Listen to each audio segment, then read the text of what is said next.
Hello, Year 2 children. It's Mr Yeardsley, continuing reading The Nothing to See Here Hotel. It's nice and sunny outside, but it's a bit too bright on my iPad screen, so I've come inside. I'm still wearing my villa top though. I was thinking about some of the children who come to school on special days in villa tops, especially Mason and Charlie. Hope you're all behaving well too. Do you remember what chapter we were up to? We were up to chapter 15, weren't we?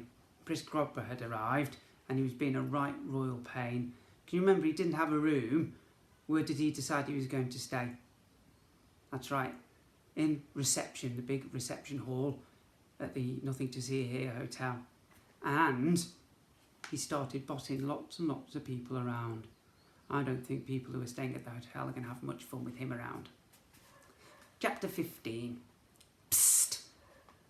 I clattered about the kitchen, opening cupboards and pulling out their contents. Where did Nancy keep the frog grog? Darting up the ladders to the high shelves, I quickly grabbed all the bottles and jars, reading their labels as fast as I could. Frog spawn, snail vomit, badger juice, fermented toenails. They all sound pretty nasty to me. It had to be here somewhere. I clambered back onto the floor and was about to dash down the stairs to Oof's cellar when... Psst! I stopped in my tracks and I looked around the room.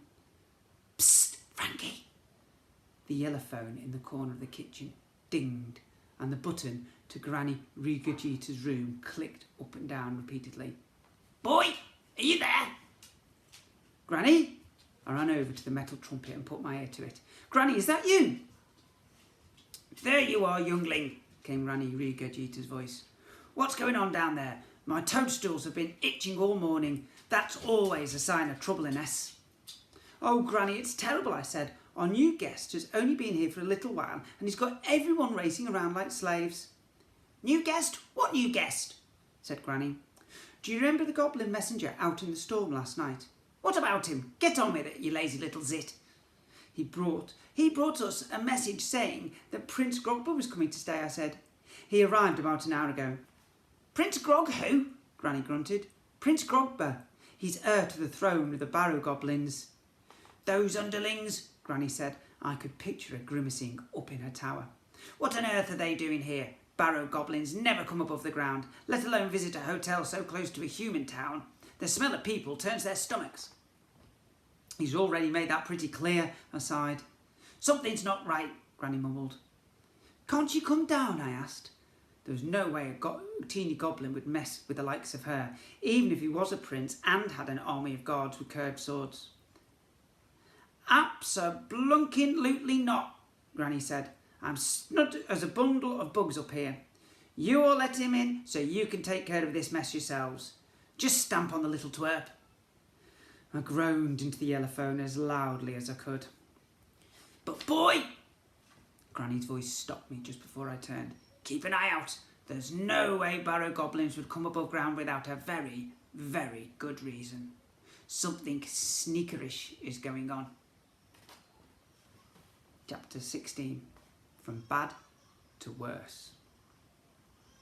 After some more frantic searching, I found the bottle of frog grog stashed in a box at the top of the cellar steps, grabbed as many of them as I could carry and hurried back to the reception hall.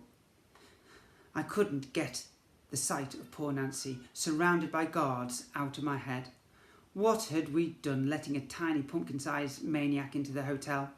With any luck, his bubble bath in the fountain would have cheered Grogber up and he'd be quietly relaxing instead of barking crazy orders at everyone. I rounded the corner by the dining room, walked through the archway that led into reception and I stopped and gawped at the scene in front of me. How had this happened? I'd only been gone 15 minutes. The reception hall was in total chaos. Everywhere I looked, barrow goblins were clattering about, upturning furniture and smashing vases. Dad was standing near a group of lounging goblin wives, wearing rags just like the other goblin servants. He was holding a fan made from an old broom handle and some sheets of newspaper. There he is, fanning them. Wafter slave, they snapped at him with sour expressions. Dad flapped the fan back and forth with a look of complete disbelief on his face. Grrr! Hoggett howled as he scampered past with a royal shouter riding on his back. My poor little dragon bucked this way and that to shake the rotten old turnip off, but the royal shouter was gripping onto his ears and stayed put. The dust pooks were rattling across the floor with silver trays of snacks balanced on their heads and... "Mum!" I gasped, nearly dropping the bottles of frog grog. My poor mum was in the middle of the hall, by the fountain, with the belly dancing goblinettes, wearing one of their jiggly-jangly tops and skirts. How had they found one to fit? She looked at me in horror as she tried to copy the dance steps of the other goblin ladies. Mum really took customer services and pleasing guests far too seriously sometimes. "Don't even think about it, whelpling!" Grogby yelled as I darted towards Mum. I looked up at the goblin prince. He was standing on the top of a pile of torn books from the library, still but naked, and brandishing one of Dad's golf clubs. "What fun!" he laughed, pointing at poor Mr Crocombe. A few of the musician goblins had tied the end of his long tongue round the banister rail and were plucking away at it as if it was the strings of a double bass. "This is the best time I've had in Yonkers," Grogby said. He swung the golf club over his head, let go of it, and cooed with glee as it sailed across the room and smashed through one of the windows by the front door. It was all too much to take in. Goblins were sliding down the railings of the spiral staircase and swinging from the lights. One was even throwing darts at the big painting of great-great-great-granddad Abraham that hung up with all the framed reviews above the reception desk. If they kept this up for much longer, there wouldn't be a hotel left. It was at that moment that a noise filled the reception hall, and every goblin dropped what they were doing and stood still. Chapter 17. A Prince on the Loose. "What's that?" Grogby said, jumping down from his little mountain of torn books. "Silence, everyone!" The reception hall went quiet, and we all listened. Through the smashed window by the front door, the sound of Brighton seafront was floating in. It was such a familiar noise to me that I was almost deaf to it, but the mixture of laughter, music, traffic and seagulls must have been brain-boggling to a barrow goblin. The prince ran to the window and tried to look out. Even on tiptoes, he wasn't anywhere near tall enough to see over the windowsill. "You!" he shouted at the Blink family. "Here, now!" We all watched in painful silence as Prince Grogby ordered the Blink family onto their hands and knees to make a living, breathing cyclops stepladder.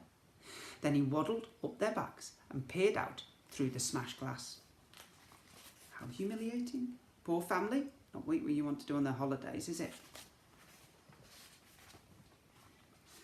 "I don't blunking believe it!" he screamed after a few seconds of staring. "You lying, cheating, conquerous humans!" "What's wrong, your goblinness?" I said, dumping the bottles of frog grog on the nearest table and running over to the window. "I've been swizzled!" Prince Grogby yelled. "I've been double crunched!" "I don't know what you're talking about," I said. The last thing we needed was to make our grisly little goblin guest angrier and meaner than he already was. "Don't know!" Grogby grabbed me by the chin and pointed straight through the hole in the window. "Don't know, you swindly bamboozlebumps! Then what's that?" I followed the line of Grogby's stumpy finger. He was pointing at the sea. "That's a much bigger plunge pool than my one!" he cried. "It's the sea," I began. "It's mine!" Prince looked like he was about to have the temper tantrum of the century. "I want it!" "You can't!" The words just shot out of my mouth. Grogby gasped in horror. I don't think he'd ever been told he couldn't do or have something in his entire life. "Can't! Can't!" His face twisted with anger. "I am Prince Grogby. I want that big blue giant pool and I want it now!" "But it's packed with humans." "Humans?" Grogby said the word like it left a bad taste in his mouth. "Pah! I'll just order them to bog off!" Before anyone had time to stop him, Grogby jumped down from the windowsill and with one big shove of his belly pushed the front door open and skittered out into the afternoon sunshine. I wonder what the humans are going to make of it. Chapter 18 is called The Beach, so we'll soon find out. You too. Hope you enjoyed the story. Remember to stay inside and be good. And remember our school motto, if you see someone without a smile, give them one of yours. Keep on smiling.